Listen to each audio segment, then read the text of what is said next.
Dear Amihan Stories presents The Innocent Provinciana is the Billionaire's Karma.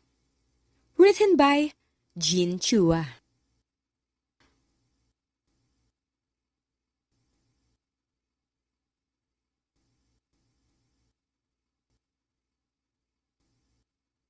Pakikuha nga ng tabo sa kusina, Tere.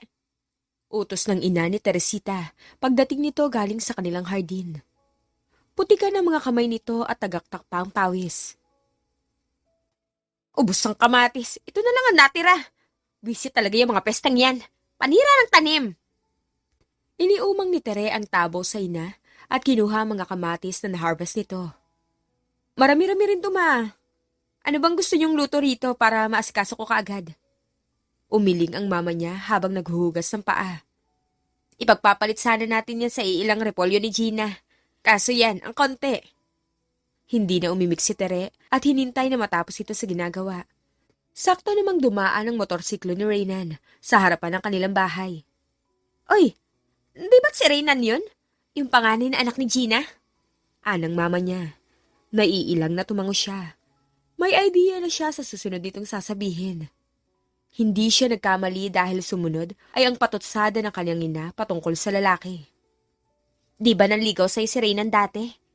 May kaliitan ng lahi nila pero pwede na. Tingnan mo ngayon, may trabaho sa syudad. Nakakapag-uwi ng pera para sa pamilya niya rito sa probinsya. Kung sinagot mo yun, edi sana nagbuhay rin na ka dun. Tapos padadalhan mo na lang kami rito ng salapi. Napailing siya. Ma, sabi niya sa akin dati masyado pa akong bata. Sumimangot ito sa kanya. Ngayon, nasa tamang edad ka na. Ipinagbuntis kita nung 22 ako. Siguro naman okay na ngayong 21 ka na. Namaywang ito bago nagpatuloy. Tere, ako nang nagsasabi sa'yo, dumiskarte ka. Huwag ka arte-arte. Sa hirap ba naman ang buhay ngayon? Pairali ng utak at hindi ang puso. Tignan mong sitwasyon natin. Nga, kaya mag-isip-isip ka. Nagbuntong hininga siya at bumaba upang ilagay sa loob ng tabo ang mga kamatis para hugasan ang mga yon. Nagmamasid ang kanyang ina sa kanilang kapitbahay. Maya-maya pa ay mabilis siya nitong pinatayo. Halika nga, ayusin natin yung magulo mong buhok. Kaya aga-aga pa yung mukha mo panghapon na. Reklamo nito. Napangiti siya habang dinadamdam ang haplos ng kanyang ina. Talakera ang nanay niya pero mahal niya pa rin. Kung minsan ay parang ibinubugaw siya nito, pero naiintindihan naman niyang puro lang ito salita at nais lang na magkaroon siya ng magandang buhay. Katatapos ko lang po kasing maglaba, ma. Nakakainis nga eh. Kasi parang ulan din naman ngayon. Mag-aamoy kulob ang mga nilabhan ko. Pinitik nito ang kanyang ilong. O, ayan. Balik alindog ka na ulit. Pumunta ka ron kina Reynan at ibigay mo tong mga kamatis. Sige na. Nabura ang kanyang ngiti. Mama, di wala pa nga akong ligo. Daing niya. Tinawanan lamang siya nito bago tumugon. Mas maganda kung ganyan. Alam mo, yung mga taga-syudad, mas gusto niya ng mga natural beauty. Nakita mo naman sa mga palabas, di ba? Hindi na lamang siya sumagot dahil alam niyang hindi siya mananalo laban sa kagustuhan nito. Mas madaling sumunod kaysa makipagtalo. Isa pa may punto rin ang kanyang ina. 21 anyos na siya. Ang iba sa kanila, mas maaga pa kung magkapamilya. Marami nang nagtangkang manligaw sa kanya noon pang teenager siya hanggang ngayon. Pero dahil kilalang mapili ang kanyang ina, wala ni isang nagtagal sa panliligaw. Aling Gina, magandang umaga po. Bati ni Tere nang makapasok siya sa bakod ni Reynan. Para ba may okasyon sa bahay nito dahil sa lakas ng usapan sa loob. Lumabas si Reynan. Tere, bungad nito. Ikaw na ba yan? Gumanda ka lalo. Ngumiti siya sa kabila ng hiya. Hanggang ngayon ba naman mapagbiro ka pa rin? Humalakhak ang lalaki. Aba, walang halong joke yun. May mas gaganda pa ba sa Reyna Elena ng barangay natin? Hindi na niya pinagtuunan ng pansin ang papuri nito at ibinigay na ang mga kamatis. Eto para sa inyo. Maligayang pagbabalik. Lumawak ang ngiti ni Reynan. Kung wala lang akong girlfriend ngayon, talagang susubukan kong pormahan ka ulit. Hindi niya nagustuhan ang narinig. Kung siya ang girlfriend ni Reynan at narinig niyang sinabi nito, talagang maiilang siya. Ayaw niya sa ganong klase ng lalaki. Yung mabilis pang hinaan ng tuhod basta nakakakita ng ibang babae. Ray? Sumilay ang mukha ng isang lalaki mula sa loob ng bahay. Natigilan si Teresita nung makita ang itsura nito. Bakit may artista sa bahay ni Reynan? Bulalas niya sa sarili. Lumabas ang estranghero. Halos bumilog ang mga mata niya noong mapansin ang mahahaba nitong bihas. Matangkad itong Ginoo at mukhang hindi kapamilya ni Reynan. Hi, anong pangalan mo? Tanong ng lalaki sa kanya pagkatapos ay ngumiti. Lumingon siya sa direksyon ni Reynan.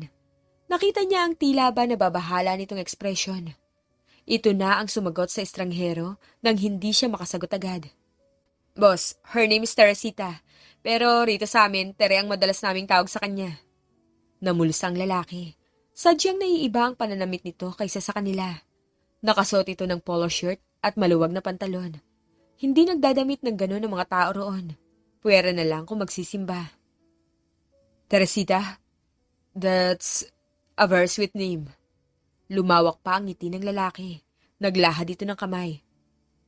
Ako si Sebastian. Pagpapakilala nito. Tinanggap niya ang palad nito. Saglit na nakipagtitigan nito sa kanya bago binitiwan ang kanyang palad. Nice to meet you, Teresita. Tumikhim siya at ngumiti.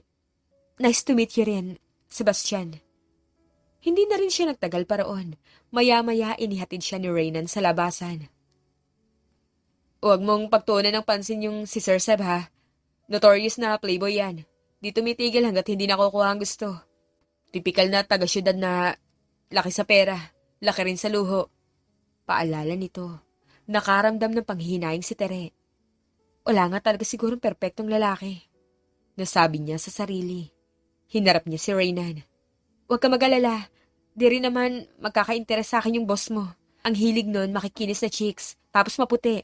Sa dami nitong peklat ko sa tuhod, mandidiri sa akin yun. Hindi niya inasahan na pipitikin ni Reynan ang kanyang noo. Mula nung tanggihan mo ako, matagal kang naglagi sa isip ko. Di nagtagal, napagtanto kong di naman pala ganun kalalim ang pagkakagusto ko sa'yo noon. Alam mo na, rito sa probinsya, kokonti lang tayong magkakasing edad. Kaya siguro sa'yo ako dikit ng dikit. Nakahinga ng maluwag si Teresita. Noon pa man ay nahihiya siya kay Reynan dahil na rin sa pangiinsulto ng kanyang ina. Masakit pa naman yung magsalita. Nabanggit mong may girlfriend ka na? Bigla ay sabi niya sa lalaki. Oh, naghihintay na lang ako ng ilang pambuwan. Kapag nakaipon na ako, ayain ko na siyang magpakasal. Labi siyang natuwa. Congrats, Reynan! Natatawang tinapik ng lalaki ang kanyang balikat. Basta, abangan mo na lang ha. Dadalhin ko yun dito, makikilala mo rin. Umuwi si Tere at ibinahagi sa kanyang ina ang balita. Siya man ay masaya para sa lalaki. Ang kanyang ina naman ay dismayado. May girlfriend na siya? Anito. O ano ngayon? Hindi pa naman sila kasal. Ano ibig niyong sabihin? Kunot noong tanong niya. Malutong itong tumawa bago sumagot. Hindi pa kasal ang mga yon, ibig sabihin, pwede ka pang sumingit. Ma, di naman pwede yan. Naeskandalong sigaw niya. Sino nagsabing hindi pwede? Kutsing ang may rehistro na nanakaw pa. Si Reynan pa kaya, dati nang nanligaw sa iyan. Mariin siyang tumanggi. Kung gusto niyo ma, kayo na lang. Ano na lang sasabihin sa akin ng iba dyan? Oras na gawin ko yan. Nagmamahalan sila tapos makikiapid ako? Namaywang ang mama niya. Oh, anong gusto mo? Tumanda kang dalaga? O di kaya naman makapag-asawa ng kapos? Tinutulungan ka na nga mag-isip ng paraan eh. Arte-arte ka pa dyan. Umalis ang kanyang ina matapos yun. At buong araw na siya nitong hindi kinausap. Nalulungkot tuloy siya habang nagmumuni-muni. Hindi niya maibibigay ang gusto nito kahit ano pa ang sabihin nito. Una sa lahat, ang OA para isipin na tatandang dalaga siya dahil 21 anyos lang naman siya. Kung minsan talaga, may sa OA ang mama niya. Isang gabi, nagmamadaling bumaba si Teresita ng bahay at kinuha ang kanyang mga isinampay. Dahil sa pagpiprito ng isda kanina, inabot tuloy ng gabi ang kanyang nilabhan. Naku, bawal pa namang abutan ng gabi ang mga sinampay. Ano na lang sasabihin ni mama? Bulong niya sa sarili habang mabilis na hinuhugot ang mga damit sa sampayan. May talak na naman ako kapag nahuli ako. Isang damit ang tumalsik dahil sa lakas ng kanyang paghila. Ang puting damit ay tatama na dapat sa lupa nang abutin ito ng isang kamay. Magandang gabi, miss. Bati ni Sebastian habang nakatingin sa kanya.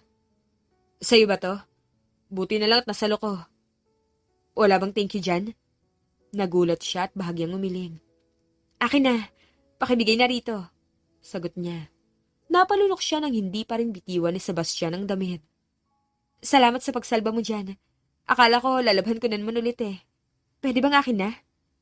Hinagis-hagis ng lalaki ang nirolyong damit sa ere. Nako, muntikan pa ako mabalian ng balakang sa bilis ng pagdukwang ko kanina. Tapos ibibigay ko lang ng walang kapalit. Kawawa naman ako. Nagsalubong ang mga kilay niya at hindi alam ang sasabihin. Lumapit si Sebastian sa bakod at iwinagayway ang damit sa kanyang harapan. Lalabas ka ba bukas, Tere? Tanong nito. Bakit mo tinatanong? Nagkibit balikat si Sebastian. Ang bibig nito ay may ngiti na pinipigilang lumabas. Wala naman. Gusto ko lang sanang magliwaliw rito. Ang kaso, wala akong kilala at masyadong busy si Reynan. Kung maaawa ka sa akin at sasamahan mo ako mamasyal, may bibigay ako sa iyong regalo. Niyakap ni Tere ang mga damit na nasa braso at bumusangot. Kung tuparin mo na lang kaya ang wish ko, gaya ng nasa movie. Wag na yung parga-regalo na yan. Baka baso pang ibigay mo sa akin. Kapalit nitong damit, ipapasyal mo ko. Yun sana. Bonus na nga lang yung regalo ko. Gusto mo pa ng wish. Kumunot ang noo ng lalaki. Ano bang hiling mo? Ngumisi siya. Wish ko, isang malaki at malawak na lupa't bahay na may kompletong kagamitan. Garaheng may 10 sasakyan at ref na puno ng laman. Natigilan si Sebastian. Wow! Baka sa loob ng 100 taong kakatrabaho ko, malay mo, matutupad ko yan. Umirap siya at ngumiti. Kayo talagang mga taga-syudad. Kayo bilis magsalita ng tapos. Akin na yung damit, Sebastian. Paborito pa naman yan ng mama ko. Iniumang ng lalaki ang damit at inabot niya yon. Nang mahawakan niya yon ay saka naman yun hinila pabalik ni Sebastian. Kaya naman halos matumba siya dahil sa paghigit nito. Natatarantang umatras siya nang makitang gahibla na lang ang pagitan ng mga mukha nila.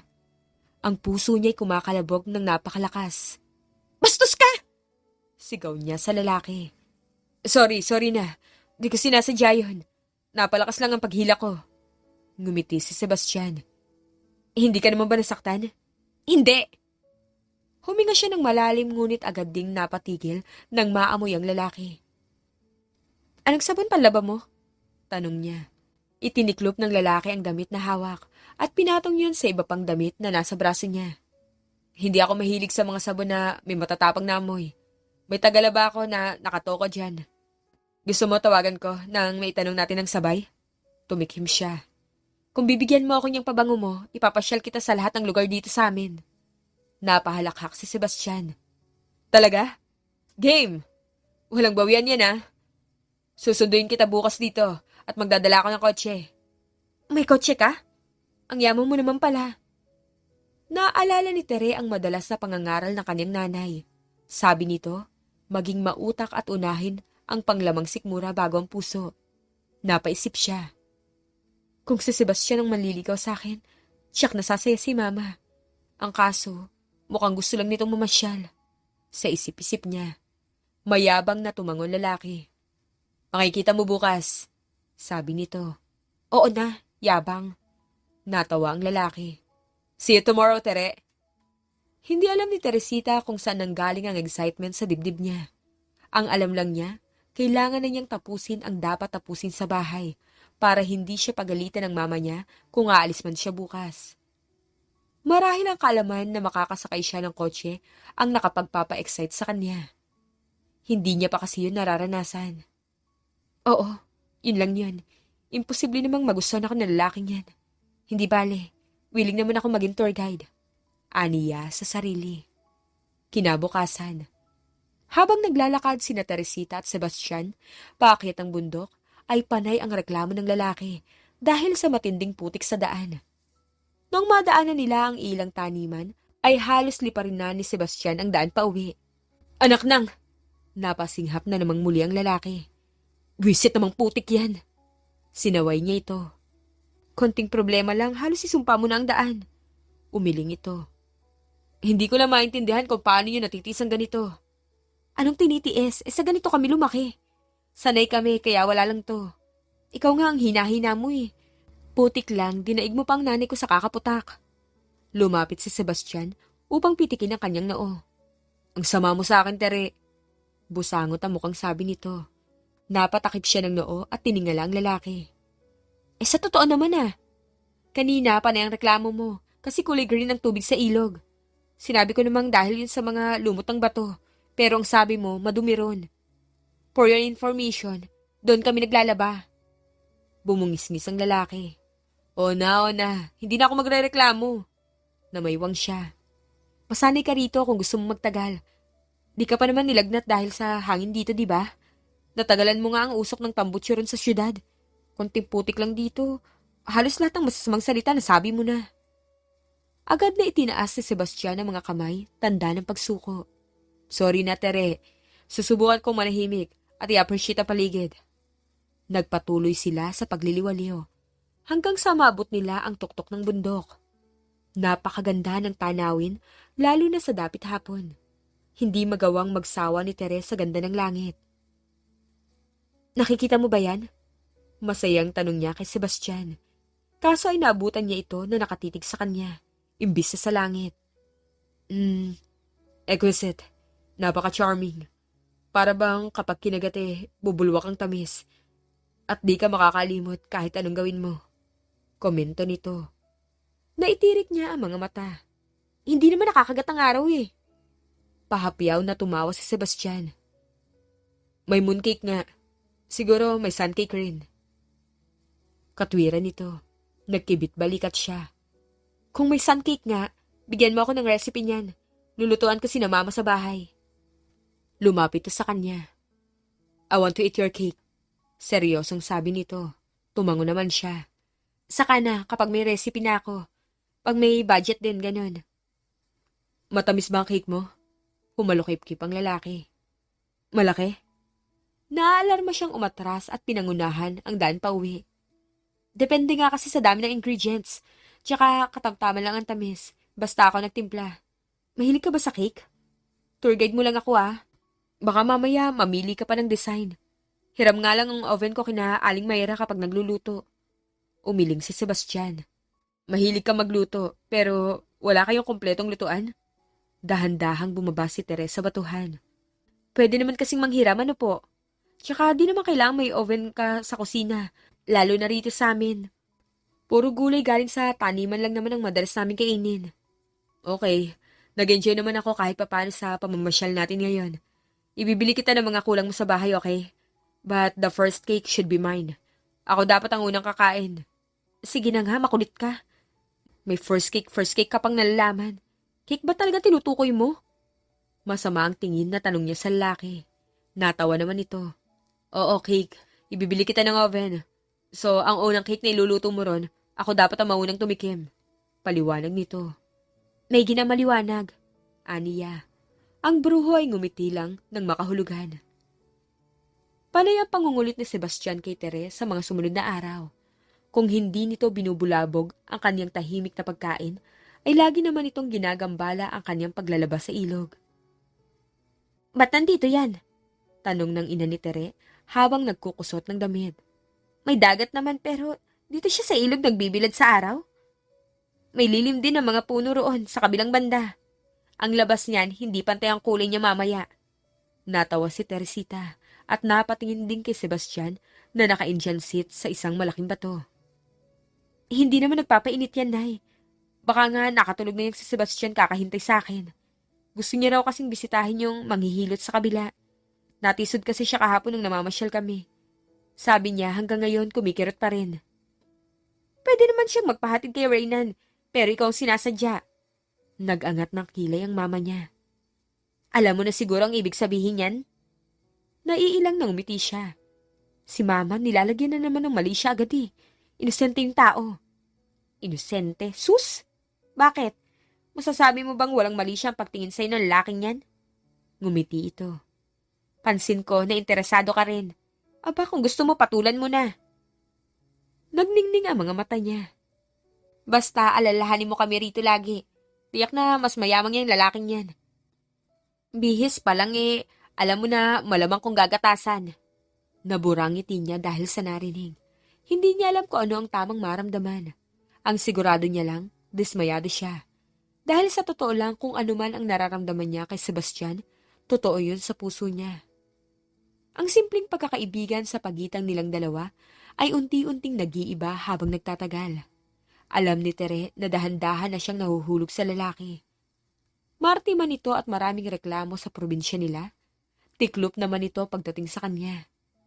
Panay pang pagbibigay nito ng regalo sa kanila dahilan upang mapamahal ang nanay niya rito.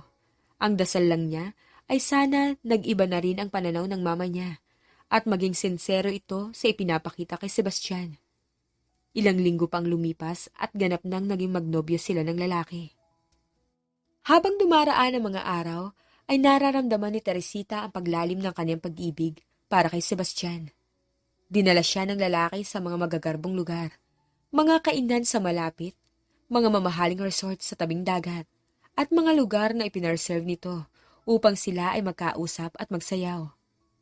Minsan magkasama silang maglakad sa ilalim ng mga bituin. Hindi nauubusan ng mga papuri at matamis sa salita si Sebastian. Para mo akong ginayuma, Tere. Sabi ni Sebastian isang gabi habang pinapanood nila ang paglubog ng araw sa isang eksklusibong lugar sa tabing dagat. Gusto kitang isama sa pag-uwi ko. Ipakikilala kita kay Mom at Pops. Tapos magpapakasal tayo. We will have our own family. Napakagandang isipin. Sebastian, salamat kasi sa lahat ng babae sa mundo, ako napili mo. Lumawak ang ngiti ni Tere. Ang saya ko kapag kasama kita. Teresita, baliktad naman yata. Wika ng lalaki at saka hinawakan ng kamay niya. Walang ibang babae na hihigit pa sa'yo. Napakagaling mo pang magluto. At hindi roon nagtatapos ang kanilang matatamis na araw sa probinsya. Dahil isang gabi, sa tuktok ng bundok, inihanda ni Sebastian ang isang romantikong picnic dinner para sa kanya. Ang lugar ay puno ng ilaw mula sa mga Christmas lights na inayos nito at ang malamlam na musika ay nagsisilbing background music sa kanilang usapan. Namangha si Teres sa pag-e-effort nito. Teresita, magsayaw naman tayo, sabi ni Sebastian. Sige ba? Hindi pa ako nakakapagpasalamat sa iyo ng maayos. Ako nga ang dapat magpasalamat, sagot ni Sebastian. Dahil ikaw, Teresita, ang bubuo sa akin. Wala nang iba. Ang bawat sandali na kasama kita, Tere, para bang bilang, kahit anong lapit ko sa'yo, para bang may kulang pa rin. Anong kulang, Sebastian? Tanong niya habang ang puso ay tumitibok ng mabilis. Ngayon ko lang mararanasan ang magka-boyfriend, kaya hindi ko alam. Magsabi ka sa akin kung may dapat ba akong gawin. Niyakap siya ng lalaki. Teresita, masaya ka ba sa kung ano meron tayo? Oo naman. Ba't mo na itanong yan? Gusto ko lang sana na iparamdam sa'yo na ikaw ang pinaka-importanteng tao sa buhay ko.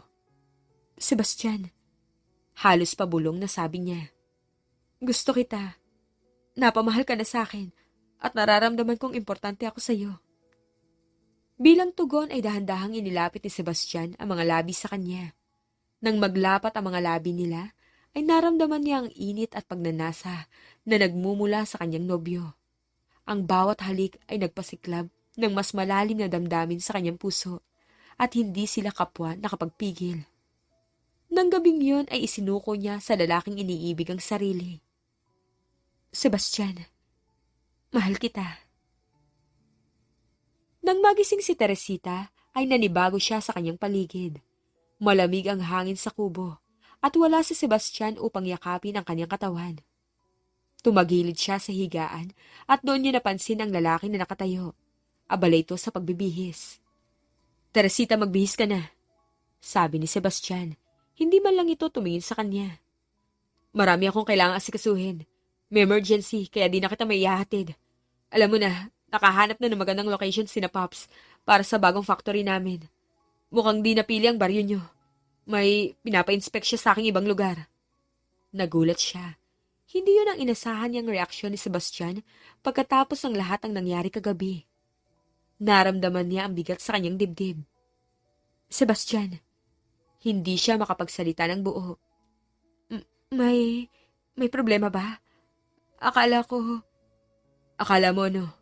Sabi ni Sebastian. Sa wakas ay tinanaw siya nito mula sa pagbibihis. Ang hindi niya maintindihan ay kung bakit hindi na malambing ang tingin nito sa kanya. Tama ng pagpapakipot. Tapos na. Nakuha ko na ang gusto ko. Umuwi ka na sa inyo, Tere. Nanginginig ang mga kamay niya nang umupo siya sa gilid. Hindi siya makapaniwala sa naririnig. Pilit niyang iniiling ang ulo upang magising siya ng tuluyan. Hindi ko maintindihan. Nalilitong tugon niya. Seb, may nagawa ba ako mali kagabi? Sinunod ka naman ang lahat ng gusto mo ha.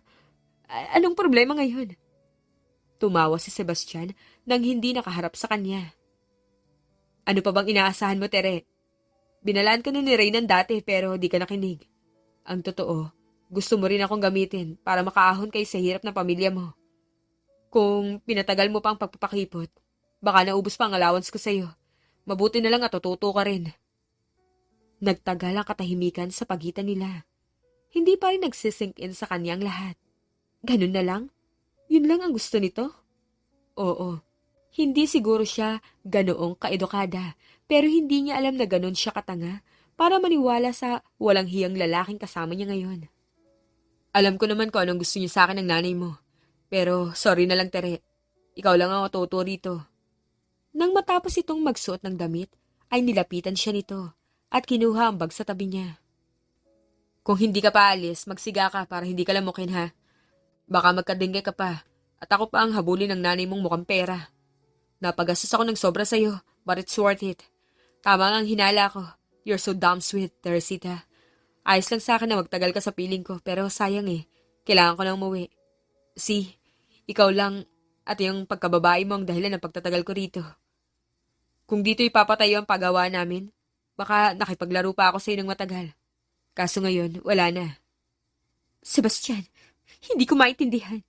Ang sabi mo mahal mo ako.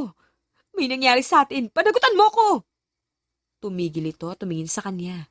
Ang mga mata nito ay malamig pa sa yelo. Ang nangyari kagabi, para bang isang matamis na panaginip lamang. Ang mga katulad mo, Teresita, magandang side chick lang. Konting challenge at mabilis bumigay. Good pang short time lang. Panagutan? Ito ba ang plano niyong mag-ina? Ang mga salitang yun ay parang suntok sa kanyang puso. Sebastian, ano bang ginawa ko sa'yong masama? Ba't nagawa mo sa akin to? Tumalikod na ang lalaki at naglakad na palabas ng kwarto. Hindi ako DOM na mahuhutotan mo, Teresita. Maghanap ka na lang ng iba. Natulala si Teresita at hindi pa rin makapaniwala. Iniisip niya kung bakit ganun ang nangyari. Pakiramdam niya'y iniwan siyang nakabitin sa ere at hindi makalapag. Muling sumikip ang kanyang dibdib. Wala na bang ibig sabihin ang mga nangyari sa atin? Palahaw niya. Teresita, ganito ang buhay. Ang mga nangyari sa atin, isang transaksyon lang. Ibinigay ko sa iyo ang mga material na pangangailangan mo. Bilang kapalit, kailangan mo kong pasayahin. Move on, Tere. Mas marami pang babae dyan na mas maganda pa kaysa sa'yo. Sebastian! Sigaw niya, ngunit hindi siya pinansin ng lalaki. Dire-diretso na itong umalis. Ganun lang. Iniwan siya nito matapos itong makuha ang lahat sa kanya. Umalis si Sebastian sa kanilang baryo at hindi na nagbigay ng kahit anong paalam. Tahimik itong umalis at iniwan siya, nabiyak ang puso at katawan. Bakit? Bakit ako? Tanong ni Teresita sa sarili habang nakatayo sa harap ng salamin sa kwarto. Ano bang mali sa akin? Dahil sa pag-iwan sa kanya ni Sebastian, ay nag-iba rin ang trato sa kanya ng kanyang mga magulang. Naging dismayado ang mga ito dahil pinakawalan niya si Sebastian. Para bang hindi maintindihan ng mga ito ang katotohanan na inuto lamang siya ng lalaking yun. Nakakasama ng loob dahil tama si Sebastian. Pera lang nito ang gusto ng pamilya niya. Hindi nga tinatanong ng mga ito kung okay lang siya. Samantalang para na siyang pinapatay sa sakit na dulot ni Sebastian. Ilang linggo matapos umalis ang lalaki, ay nagkaroon ng mga pagbabago sa katawan niya. Nagsimula siyang magduda. Naghanap ng mga palatandaan. At isang gabi, binasag niya ang katahimikan. Pasensya na po talaga. Bulong ni Teresita habang hawak ang kanyang tiyan. Ma, Buntis ako. Laking gulat niya nang yumuko ang kanyang ina at umiyak. Ang inaasahan niya ay pagmumurahin siya at palalayasin. Anong plano mo ngayon, Tere? Wala po, ma. Malungkot na sagot niya. Wala po akong masabi. Hindi ko alam na tatakbuhan ako ni Sebastian. Sinabi niyang dadalhin niya ako sa kanila para formal kami magkakilala ng mga magulang niya pero... Ngumiti ng paghak ang kanyang ina. Pero panloloko lang ang lahat ng iyon. Di ko inasahan na gano'n ang gagawin niya. Tere, pero ano nga bang dapat kong sabihin? Ako ang nagtulak sa'yo na sagutin ang animal na yun. Di kita dapat pagbunto na ng galit. Pasensya na. Napasabunot siya sa sarili. Imbis na maiahon ko kayo sa hirap, ma. Mas lalo tayo nalugmok. Mahal ko pa naman siya, ma. Umiling ang kanyang ina. Tere, kung pinag-aral kita at nakapagtapos, baka mas naprotektahan mo pang sarili mo. Mas marunong ka sana sa buhay at kaya makipagsabayan sa trabaho. Pasensya na, anak. Ipinagkait ko sa iyo yun. Niyakap siya ng mama niya. Hinding-hindi kita iiwan lalo na ngayon. Itataguyod natin ang bata. Kahit gaano kahirap. Narito kami para sa iyo, anak. Ngunit ang mga salitang yun ay hindi sapat upang matanggal ang sakit na nararamdaman ni Teresita. Anong gagawin ko ngayon, ma? Kailangan mag-ipon ka para paghandaan ang paglabas nitong anak mo. Nanay ka na ngayon. Responsibilidad mo na ang kapalaran ng supling mo. Huwag mo nang intindihin si Sebastian. Hindi siya bagay na maging ama ng anak mo. Nagpasya si Teresita na magsikap para sa kinabukasan ng bata. Hinding-hindi ito magagaya sa kanya. Yun ang sisiguraduhin niya. Lumipas ang 8 taon. Inilapag ni Teresita ang natuyong damit at pinagsabihan ng anak. Ashton, pwede bang huwag kang makulit kay Chef mamaya? Malalaman ko na lang kumupit ka na naman ng meatball sa kusina. Hindi ko na gusto mag-alala pa ha. Tumigil ang bata sa paglalaro at humarap sa kanya. Ang mukha nito ay hinulma mula sa wangis ang amang si Sebastian. Huwag kang mag-alala, Nay. Kaya ko na po. Anong kaya ko na po? Nilapitan niya ito upang pakiramdaman ang likod kung basa ba ng pawis. Nung makitang namamawis ito, agad siyang kumuha ng towel. Ikaw ha? Kung ano-ano na naman siguro yung iniisip mo.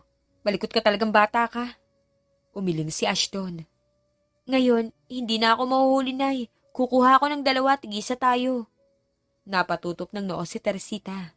Napakakulit talaga ng anak niya. Nariyan pa ang kapilyuhan na tila ba namana nito sa ama. Ash, kaya naman nating bumili niyan. Hintay mong sweldo ni Mama. Kahit anong pagkain bibilhin ko, okay? Gagastos ka pa, Mama. May libre naman sa kusina. Ngumisi ang bata at niyakap siya. Bumaba ka na nga muna ron. Pinapainit mo ang ulo ko. Mag-lunch ka na ron. Utos niya sa anak na agad naman itong sinunod. Matapos ang ilang taon, si Ashton ay lumaki ng maayos. Nagtagumpay naman siya sa buhay at nagtatrabaho bilang head ng Unpromises Laundry sa isang tanyag na hotel sa syudad. Kontento na si Teresa sa buhay niya ngayon at wala na siyang mahihiling pa. Malayo man sila sa baryo at sa pamilya niya ay ayos lang. Ayaw niyang sayangin ang oportunidad. Nakakadalaw naman siya sa kanila paminsan-minsan. Isa pa, naisasama naman niya si Ashton sa trabaho kapag weekends. Kapag naman may pasok ito sa eskwela, sinusundo ito ng kapitbahay nila kapag uwian. At doon muna nananatili hanggang sa malapit na siyang umuwi. Nagbabayad na lang siya sa kapitbahay niya para tingnan ang anak niya. Yun nga lang isang araw habang nag-aasikaso siya ng mga priority na lalabhan, ay binulabog siya ng isang katrabaho upang magreklamo. Tere, yung si Ashton, nakita ko nakikipaglaro sa aso ng isang guest. Baka kako kagatin yan, kawawa naman. Naku, salamat ha. Napakakulit talaga ng batang niyang si Ashton. Pupuntahan ko lang siya. Agad siyang tumalima at hinanap ang anak. Nakita niya itong sinusundot ang isang malaking aso sa lobby ng naturang hotel. Ang babaeng may-ari ng aso. Nasa tabi lang din ni Ashton at nakaupo. Ashton! Pagtawag niya sa anak. Ano ba? Ginugulo mo ang bisita. Pahapyaw na tumawa ang babae. No problem, miss. Napakabait niya nga eh. Kids love dogs. Normal lang yan. Napangiti si Tere. Pasensya na, ma'am. Takot talaga sa aso ang anak ko pero mukhang nagustuhan niya ang alaga niyo. He's your son? No, you say that. Nakikita ko ang pagkakahawig niyo. Well, kid-friendly naman talaga tong aso ko. He's a special gift from someone close to me. Tumayo ang babae at nagpagpag ng puwetan. Oh look, he's here! Sebastian, come! Humarap siya at halos manakbo palayo nang makita kung sinong paparating. Sa dinami-dami ba naman ang mapaglalagyan sa mundo? Rito pa naisipang magstay ng demonyong yun. Sa isip-isip niya. Sa tagal nang inilagi niya sa hotel na yon bilang empleyado, ni minsan hindi niya nakita si Sebastian. Bakit ngayon pa? Bulong niya sa isip. Teresita, ikaw na ba yan? Buong gulat na tanong ni Sebastian. Dumaan ang ilang taon sa mukha nito, pero hindi man lang pumangit ang lalaki. Mukhang hindi pa umuubra ang karma nito. Kulamin niya na lang kaya ito. Sinaway rin niya ang sariling isip. Oh, Sebi, you know her? Nasusurpresang tanong ng bisitang babae. Well, kaya hinayaan ko rin tong si Ashton na makipaglaro kay Flappy dahil kamukha mo ang batang to. Does he look like you, Sebastian? Di ako pwede magkamali para talaga kayong pinagbiyak na bunga. Tumingin si Sebastian sa kanya at nang magtagpo ang kanilang mga mata, ay isang matinding emosyon ang sumiklab sa dibdib ni Tere. Hindi maitatago ang galit na pinipigilan niyang ipakita. Hindi niya maipaliwanag ang nararamdaman. Para bang isang alon na may bigat ng ilang tonelada ang dumating upang lunurin siya. Hindi siya makahinga ng maayos. Naguunahan ang galit at pagkadismaya sa kanyang puso. Ashton? Pag-uulit pa ni Sebastian. Nang ibaba nito ang tingin, ay hindi na ulit ito nagsalita pa. Natulala ito sa anak niya. Pinagpaga ni Tere ang kamay ng anak at hinila na pabalik sa trabaho niya. Pasensya na sir, ma'am. Babalik na po kami sa loob. Enjoy your stay here. Hindi pa man sila lubos na nakakalayo, ay agad nang nakasunod si Sebastian. Lumapit ito sa kanya at walang pasabing hinila ang kanyang braso. Tere, mag-usap nga tayo. Binawi niya ang kamay at dinuro ang mukha ng lalaki. Sir, I can have you thrown out for harassing me. Di pwede yung ginagawa niyo. Tatawag ako ng security. Banta niya rito. Tila ba hindi makapaniwala si Sebastian sa kanyang asta. Napalunok pa ito. Oh, come on, Tere. Para bang wala tayong pinagsamahan dati. Kakausapin lang kita tungkol kay Ashton. Tere, siya ba ay anak ko? Nagpanting ang tainga ni Teresita dahil sa narinig. Lumipad ang kanyang palad at matunog na dumapos sa mukha nito. Pinagsamahan? Ang bilis mo namang makalimot. Sino ka para banggitin ang nakaraan natin? Ipapaalala ko lang sa'yo, Sebastian. Niloko mo ko noon. Hindi mo anak si Ashton. Masaya na ako ngayon kasama ang anak at asawa ko. Pagsisinungaling niya. Wala siyang asawa at walang balak na magkaroon pa. Hindi ininda ng lalaki ang kanyang sinabi. Bagkus ay nakuha pa nitong ngumiti. Tere, hindi mo naiintindihan. Dati lang yon. I actually changed for the better. Di mo pwedeng sabihin na di ko siya anak. Gayong kitang-kita ng dalawang mata ko. Nakamukha ko siya.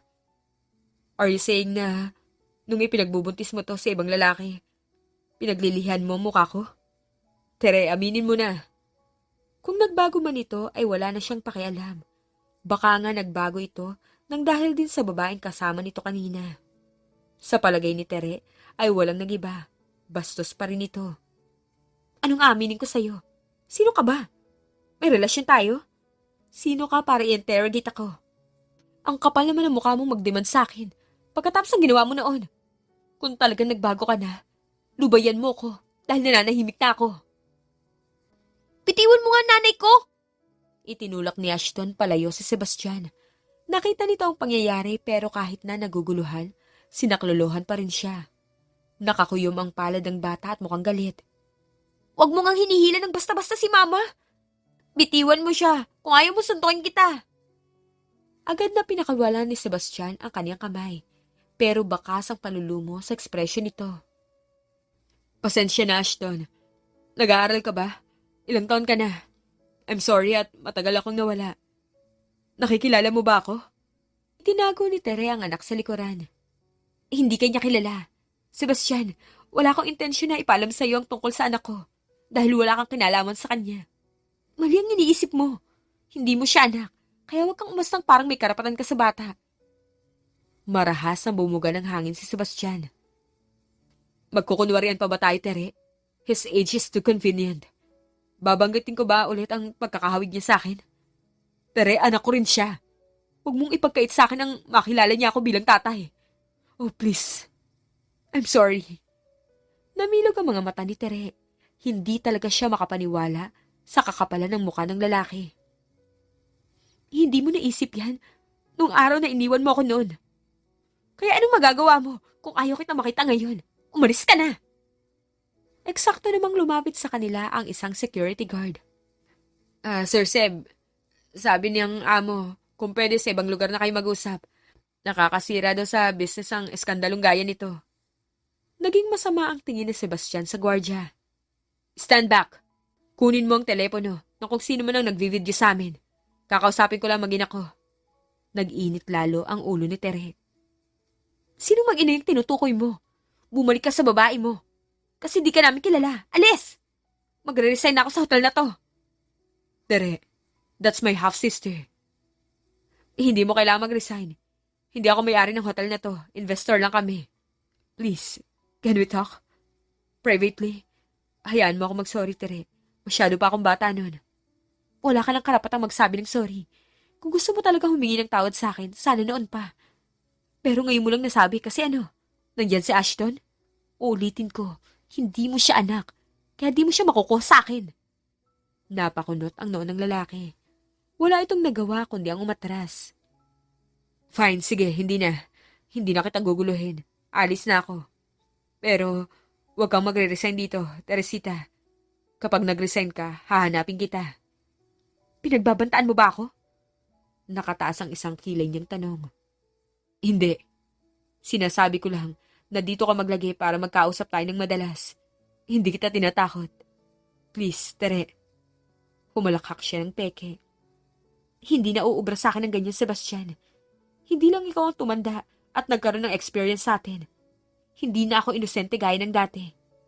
Wala ka na mapapalambot sa puso ko dahil naging bato na to dahil sa ginawa mo. Nagmamadaling umatras si Teresita at bumalik sa kanyang trabaho. Pilit niyang iniwasan ang mapanuring tingin ni Ashton.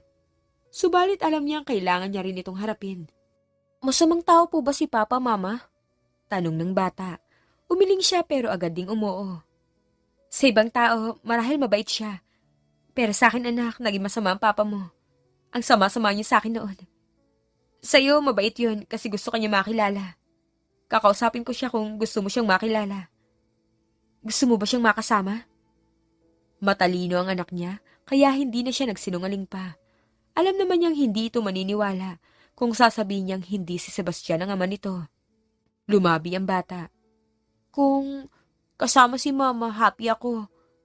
Kung di kasama si Mama, wag na lang. Naluluhang umiling si Tere. Hindi naman ako pwedeng sumama, anak. Hindi naman ako mahal ng tatay mo eh. Umiling si Ashton. Kung hindi ka niya mahal, ayoko sa kanya. Lalong ayoko kapag hindi ka kasama. Napangiti siya. Masama man na pinagsasabihan niya si Ashton ng problema nila ni Sebastian, ay ayaw niyang maranasan nito ang pait ng paasahin at ilugmok ni Sebastian. Halos madurog siya noon. Ayaw niyang maranasan ni Ashton yun.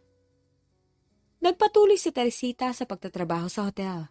Unti-unti ay maraming pagbabago ang nangyari. Ngayon ay napakabago na ng trato sa kanya ng mga kasamahan sa trabaho.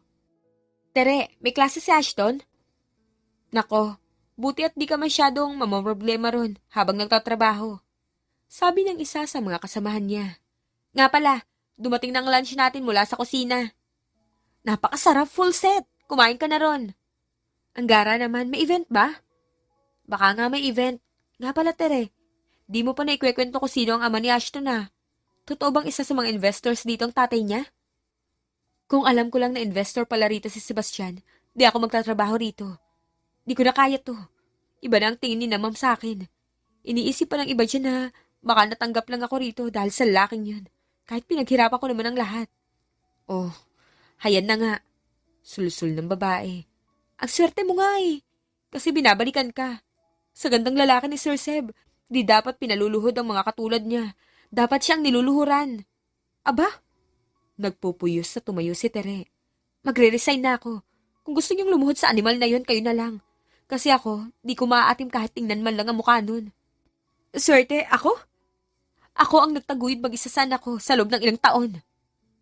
Pagbukas niya ng pinto ay saktong kakatok na sana si Sebastian.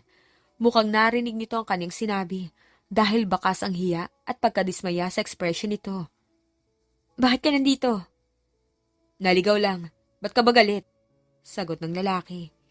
Inayos ito ang kwelyo ng suot na polo at tumikim. Naligaw ka lang? May dala ka pang cake na may pangalang Teresita. Saang puntod mo ilalagay yan? Sarkastiko siyang tumawa. Ah, oo nga pala. Playboy ka, kaya malamang may ibang Teresita kang hinahabol.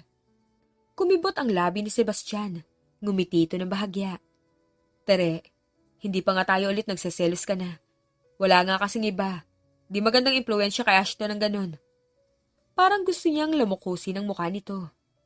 Doble kara ka talaga, Sebastian. Hindi ka naman ganyan dati. Anong sabi mo? Side chick lang ako? Ano na ako ngayon? Baboy mo? Tagaluwan lang ng anak kong kailangan? Napabuga ng hangin ng lalaki. Tila ba nawalan ito ng lakas at unti-unting yumuko. Teresita, nakakasugat ka rin pala kung magsalita. I'm sorry. Hindi ko kayang baguhin ang nangyari. Pero hindi ko nahahayaan na hanggang kamatayan na di ko may tama ang lahat. Gagawin ko ang lahat para mapatawad mo ako. Humihingi ka lang ng sorry kasi nandyan si Ashton. Paano kung wala siya at nakita tayo ulit? Dadaanan mo lang ako na para bang hangin? Makakaya mo bang sabihin sa lahat ang ginawa mo sa akin? Inasam ko mapasakin ka nun. Hindi lang dahil sa mayaman ka, pero dahil minahal kita ng sobra-sobra. Kung iniisip mong ginagamit kita, pwede ka namang umalis. Ba't kailangan mo ako saktan? Kahit ipikit ko ang mga mata ko, nandito pa rin eh. Niloko mo lang ako nun para makuha ang dangal ko.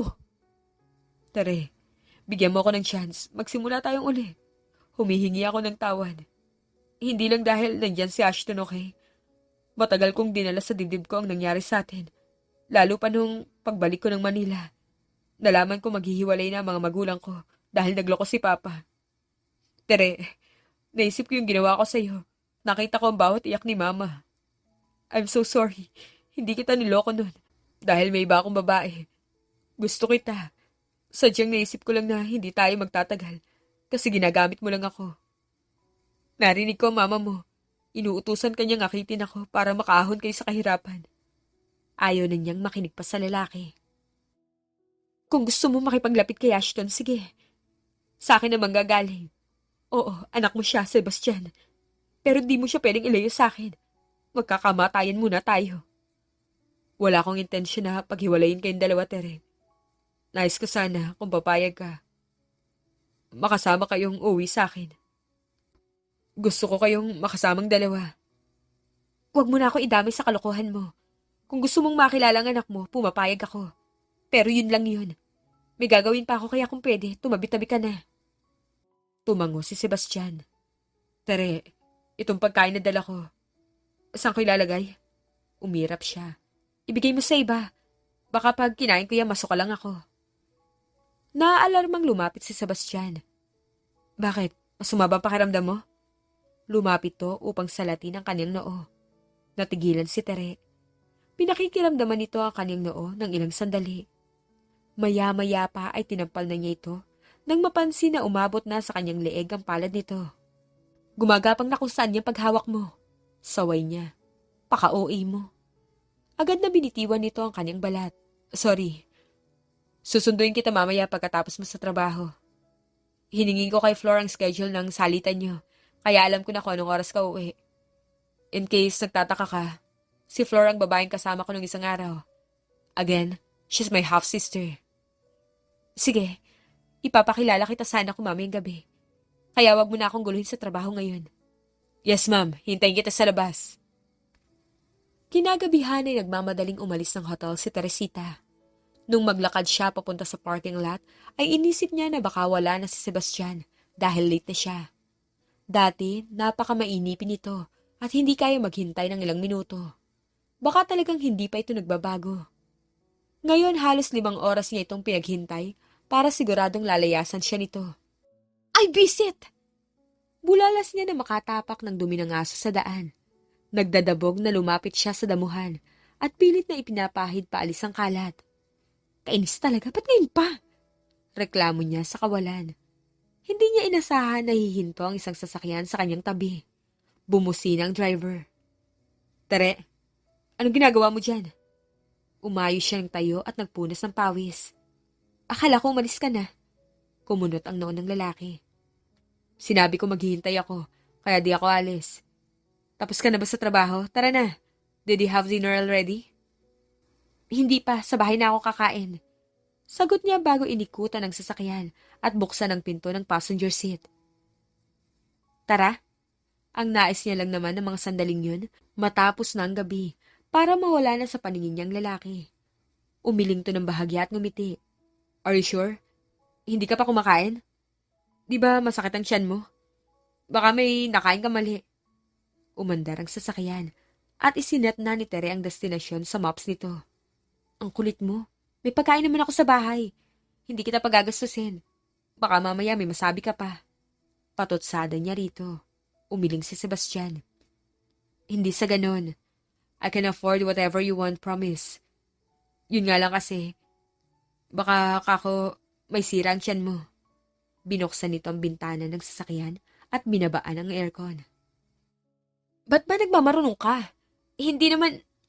Naumid siya ng maamoy sa wakas ang tinutukoy ni Sebastian. Mabilis na nag-init ang kanyang muka. Pakitigil ng sasakyan, Seb. Lumapad ang ngiti ng lalaki. Idadaan na lang kita sa pinakamalapit na banyo. Nakaramdam siya ng matinding hiya. Hindi sa akin galing ang amoy na yun, okay? Nakaapak ako ng dumi kanina. Humalakhak si Sebastian, subalit agad ding tumahimik. Sorry, Tere. Gusto mo bang papalitan na yung sapatos mo? Napakagatlabi siya. Paano papalitan? Inihinto ng lalaki ang sasakyan at nagtanggal ng seatbelt upang abutin ang kanyang binti. Matapos kunin ang kanyang sapatos ay ngumiti ito. Papalitan ko na lang to, ayos ba? Kaya ko namang bumili ng bago. Sagot ni Tere dahil sa hiya. Mabilis na inilusot ni Sebastian ang sapatos at tinapon sa bintana. Yan, sira na rin palang strap nun kaya ayos lang. Sabi nito. Gumaan muli ang hangin. Binigyan siya ng lalaki ng alcohol at inispray niya yon sa kanyang paanan. Salamat.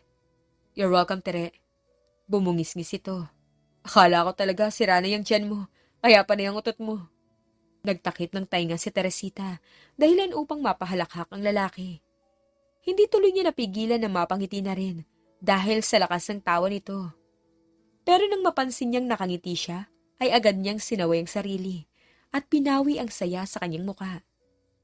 Pagdating nila sa bahay, sinalubong sila ni Ashton. Ma? Ashton, anak. Kasama ko si Sebastian. Siya ang papa mo. Teka, kunin mo muna ang tsinelas ko, please. Utos niya sa anak. Lumabas si Sebastian mula sa sasakyan at nag-squat sa kanyang harapan. Huwag mo nang pabalikin dito ang bata. Sumampa ka na lang sa likod ko. Alok nito. Huwag na, di na kailangan. Pwede namang maglakad ako ng nakapaa tapos magpunas na lang sa loob. Tumayo na si Sebastian. Tandaan mo, kinaya namin ang 8 taon na wala ka. Pasaring niya. Nag-iwas lamang ng tingin ng lalaki. Umirap si Tere at mabilis na tumapak sa lupa para makapasok na sa loob ng bahay. Agad siyang nag-ayos ng sarili para makapagsimula ng magluto. Nung matapos siya ay nakaupo na sa hapag ang dalawa. Napakunot ang noo ni Tere. Ayaw niyang makita si Sebastian sa mesa kung saan sila kakain. Mahihirapan lang siyang lumunok. Ba't ka nandyan? Sa dami ng pera mo, makikikain ka pa talaga sa amin?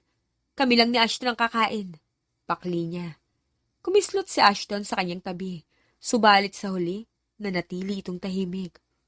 Ngumiti lamang si Sebastian at tumayo upang pumesto na sa sala, upang manood ng TV. Inilapag ni Tere ang pagkain at ipinagsandok ang anak. Napansin niya na tila ba wala itong gana. Ashton, wala ka bang gana kumain? Tanong niya. Umiling ang bata. Si Papa. Di po ba natin siya papakainin? Baka gutom na siya, ma. Natigilan siya. Tumayo siya at bumalik ng kusina. Paglabas niya, nakahanda na ang isang plato para kay Sebastian. Tinawag niya ito. Sebastian, halika rito. Gusto ka makasabay ng anak mo. Mabilis na tumalima ang lalaki at pumesto sa hapagkainan. Salamat, Tere. Ashton, kumain ka pa. Nagbingi-bingihan siya at tiningnan kung paano sumandok ang lalaki. Nung nguyain nito ang omelette, ay nalukot ang mukha nito. Sa wakas, nalasahan nito ang napakaraming asin na kanyang inilagay. Ba't ganyan ang mukha niyo? Ipinagluto na nga kayo ni Mama tapos ganyan pa ang reaksyon niyo. Saway ni Ashton sa ama nito. Laking gulat ni Tere nang makita na nilunok ni Sebastian ang pagkain. Nakuha pa nitong ngumiti. Wala lang, Ashton. Naalala ko lang ang luto ng mama mo dati. Mas masarap siyang magluto ngayon. Agad na kumalma ang bata. Nakuha rin itong ngumiti sa wakas. Kapag may Christmas celebration sa room, si Mama ang pinapadala ni teacher ko ng spaghetti at wala nang iba. Talaga? Diretsyong kumain si Sebastian. Hindi alintana ang isang kutsarang asin na inilagay niya sa itlog nito. Sa susunod na family day, Ash, sasama na si Papa. Naging makinang ang mga mata ni Ashton. Hintayin kita, Papa. Lumambot ang mga mata ni Sebastian. Tila ba mas ginaganahan pa itong kumain. Binuklat nito ang omelette at itinabi ang makakapal na asing nakikita. Napansin sa wakas ni Ashton ang mali sa pagkain ng ama nito. Saglit na dumako ang mga mata ng bata sa kanya bago ito yumuko at nagpatuloy sa pagkain. Walang narinig si Tere na salita pero bumigat ang kanyang dibdib. Nagilty siya ng konti. Pero ano ba naman ang mga asin na yon sa ilang buwan niyang pagluha noong iwan siya nito at lokohin. Matapos kumain ay hinayaan niya ang mag-ama na mag-usap habang naghahakbat siya. Matapos magbihis ng pantulog, iginiya na niya si Sebastian paalis. Yan, nakapag-usap na kayo. Okay na? Aniya rito. Mukhang hindi makagalaw ng maayos si Sebastian. Panay ang hawak nito sa tiyan.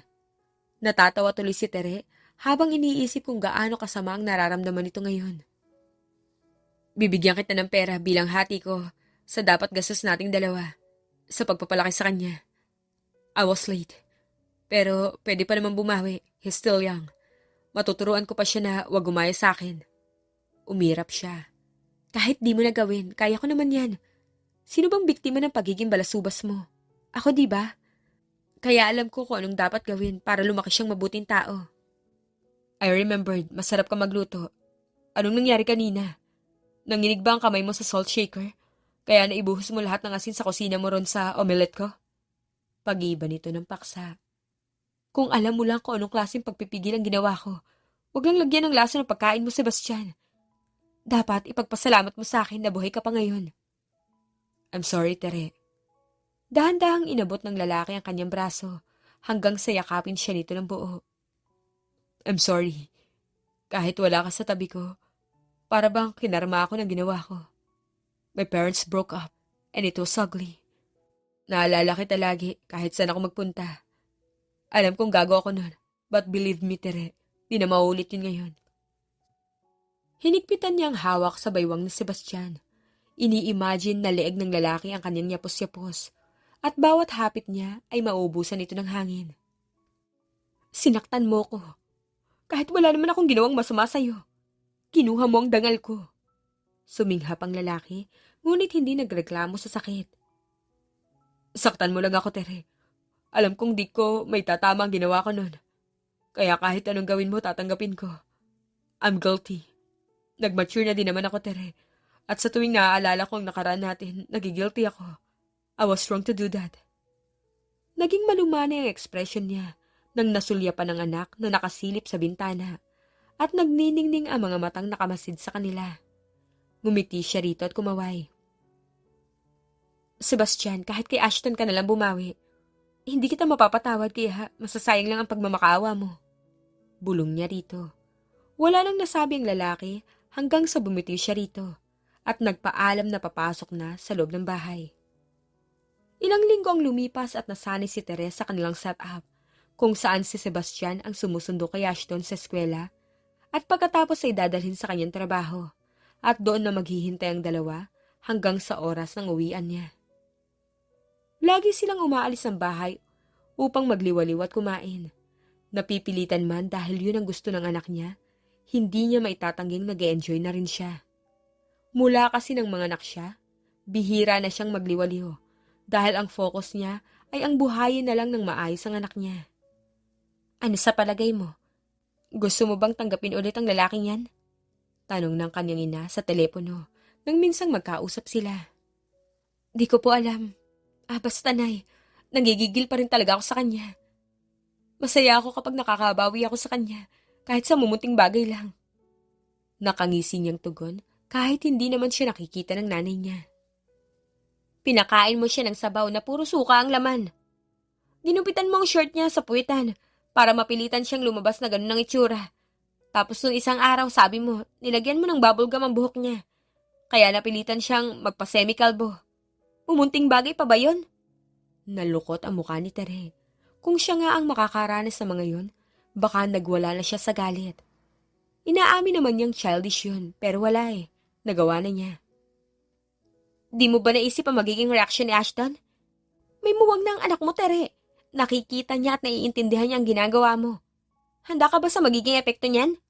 Napalunok siya. Paano naman yung dinanas kong hirap dati? Sinong magbabayad ng mga tiniis ko? Tapos siya parang wala lang. Pumalatak ang kanyang ina. Bumalik naman siya, di ba? Yun naman talaga ang mahalaga. Tere, may chance na kayong maging isang kompletong pamilya ngayon. Hindi ko alam, ma. Aniya saka nagpaalam. Inaasikaso niya ang kanilang tanghalian. Napapaisip siya dahil sa sinabi ng mama niya. Habang hinahanda ang mangkok ng sabaw ni Sebastian, ay gumupit siya ng isang sachet ng suka at akmang ibubuhos na yon. Kung mapagod si Sebastian sa kakati sa akin, pwede naman siyang maghanap ng iba. Anong sabi niya sa akin dati? Maraming babae dyan na higit na mas maganda kaysa sa akin. Utu-utu raw ako. Magdusya siya ngayon. Aniya sa isip. Napalunok si Tere at wala sa sariling nilagyan ng konting suka ang tinola. Nagulat siya nang abutin ng isang kamay ang kanyang braso at ibuhos ang lahat ng laman ng sachet. Nalingunan niya si Sebastian na nakayakap sa kanyang likod. Ngumiti ito. Lahati mo na, sayang naman kasi nabuksan na. Natuyuan ng lalamunan si Tere. Nag-init ng husto ang kanyang mga mata. Suminghap si Sebastian. Babalik na ako sa loob. Naghihintay na si Ashton. Pinigilan niya ito. Binitiwan niya ang sachet at hinarap ang lalaki habang nakakulong pa siya sa yakap nito. Hanggang kailan mo kayang tiisin to ha? Yumuko si Sebastian at sinalubong ang kanyang mga mata. Hanggang sa maubos ang galit mo. Umirap lamang si Tere at itinago ang mukha sa dibdib nito. Habang buhay na akong galit sa'yo, kaya magdusa ka. Nagkibit balikat si Sebastian at nakuha pang tumawa. May prescription naman ako na para sa UTI, ayos lang. Sinorpresa ni Tere ang lalaki. Tumingkayad siya at sinalubong ng halikang labi nito. Naaalarmang tumigil si Sebastian. Habang siya naman ay nagulat, na tila kuryenteng kiliti na dumaloy sa kanyang buong katawan. Gaya lang nung unang beses na may mangyari sa kanila. Mukhang hindi pa nakalilimot ang kanyang katawan sa unang lalaking sumakop dito. Nang makabawi ang lalaki ay sinil siya nito ng isang nagbabagang halik. Ang init ng paghinga nito ay bumabalot sa kanyang mukha at leeg. Isang gulat na singhap ang nagpatigil sa kanilang dalawa. Si Ashton yun. Naitulak ni Tere ang lalaki at mabilis na kinuha ang mangkok na may lamang tinolang disuka upang ibuhos sa lababo. Tumikhim siya at hindi magawang tumingin sa anak. Seb, mauna na kayo ni Ashton sa hapag. Susunod ako. Natatawang umiling ang lalaki. At iginiya ang gulat na si Ashton paalis ng kusina. Binalikan siya ni Sebastian. Tutulungan na kita. Tumango lang siya pero hindi niya ito magawang tingnan sa mata.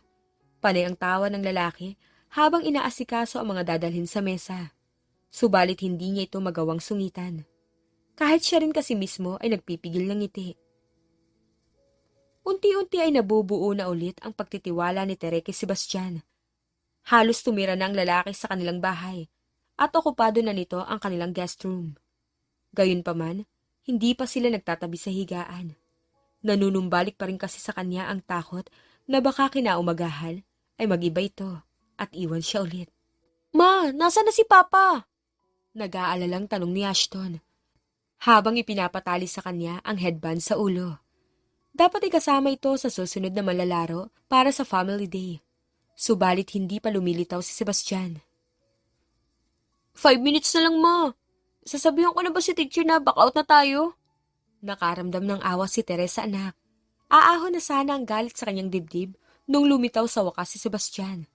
Nakabihis pang opisina pa ito at nagkakabit ng headband sa ulo. Ashton! Sigaw nito. Isang malawak na ngiti ang gumuhit sa mukha ng bata. Papa, tara na! Ayun ang susunod! Lumapit siya upang ayusin ang headband ni Sebastian. Bahagyang umiling ang lalaki. Natagalan ako kasi may aberya sa trabaho. Pasensya na, Tere. Umabot ka sa laro niya. Yun ang mahalaga. Good luck. Ipapanalo namin to. Mayabang na sabi ni Sebastian bago kinarga si Ashton at tumakbo papasok ng court. Natawa si Tere dahil sa itsura nito. Ang iba ay nakasuot ng color-coded na damit. Ito lang ang nakasuot ng polo at slacks. Mrs., napaka-dedicated naman yung asawa niyo. Komento ng isang ginang sa kanya. Tumawa siya at tumango lamang sa sinabi nito. Mama, panalo kami ni Papa! Nagtitili si Ashton pagkatapos ng laro at nagtatakbo habang dala ang award na natanggap. Sabi ni Papa, kakain tayo sa labas. Naglabas siya ng bimpo at pinunasan ang pawisang mag-ama. Kamusta naman? Pagod na pagod ah. Ngumisi ang lalaki at nagkwento. Ang bigat na ni Ashton. Mabuti na lang at solid pa tong tuhod ko. Kung hindi, baka gagapang na ako pauwi. Napanood mo ba kami? Oo. Ikaw na yata ang pinakagwapong tatay sa covered court. Kahit ang ibang nanay, ikaw chinicheer. Sumandal sa kanyang lalaki. Napadaing siya. Seb, nagmamatika ka, ano ba? Kanina nagagwapuhan ka sa akin, tapos ngayon dering-diri ka. Salita lang pala yun. Pabirong asik ng lalaki. Nag-iwas ang tingin si Tere. Sa bahay na kita papansinin. Sabay na tayo maligo, ang init na rin kasi. Pilyang sabi niya habang nagpipigil ng ngiti. Bumagsak ang panga ni Sebastian. Tila hindi ito makapaniwala sa narinig. Tinitigan naman ni Tere ang tumatagaktak na pawis na dahan-dahang lumalabas sa muka at leg nito. Iniwas niyang tingin. Susubukan namin ulit. Aniya sa isip. Pinutol ni Sebastian ang kanyang pag-iisip. Sinunggaban siya nito at buong lakas na binuhat upang iikot sa pwesto. Go, Papa! Go, Mama! Sigaw ni Ashton na ikinatuwa pa lalo ni Sebastian. Nagtitili si Teresita dahil sa gulat. Narinig niya ang palakpakan at pangasar mula sa mga nanay na nakapaligid. Sa kanyang pagbaba ay sinalubong siya ni Sebastian ng isang malakas na sigaw. I love you, Teresita! Tumango si Tere at paulit-ulit na pinatahimik ang lalaki. Oo na, tama na. Sa bahay mo na sabihin sa akin yan, Seb. Kumain na tayo, Papa! Pag-aaya ni Ashton na agad na sinunod ng ama nito. Inabot ng lalaki ang kamay niya. Uwi muna tayo para makapaglinis ng katawan. Saan niyo gusto kumain? Tanong ni Sebastian. Agad na inirecite ni Ashton ang mga pagkain gusto nitong kainin. Bumulong ang lalaki sa kanya. Gusto kang bisitahin ni Mama minsan. This time, totoo na to. She's excited to meet you. Okay, panahon na rin pala para makilala ni Ashton ang pamilya mo. Alam pala nilang tungkol sa kanya? Oo naman, sinabi ko kay Mama ang lahat nung araw na magkita tayo ulit. Galit na galit siya sa akin. Sabi niya, lumaki akong pareho kay Papa. Di ko matanggap yun kaya gagawin ko ang lahat para maging maayos ang pamilya natin, Tere. Naiiling na tumawa siya. Oras na makita ka ng mama ko, baka sampalin ka niya. Huminga ito ng malalim. Oh, it's fine. Basta ba hindi magbabago ang isip mo sa akin, Tere? Huwag ka mag-alala kay Mama. Siya ang tumulong sa akin na tanggapin kita ulit. At huwag magpadala sa galit. Humigpit ang hawak ni Sebastian sa kanyang kamay. Sisikapin ko hindi na muli magkamali. Umirap si Teresita. Hindi ako mangingiming gumante kaya umayos ka, Sebastian. Alam ko kung paano ka magalit. You are my greatest karma, Tere. Salamat ay tinuloy mo si Ashton sa kabila ng galit mo sa akin. Lumapad ang ngiti ni Teresita. Kahit minsan hindi niya naisip na ipalaglag si Ashton noon. Now, they are family.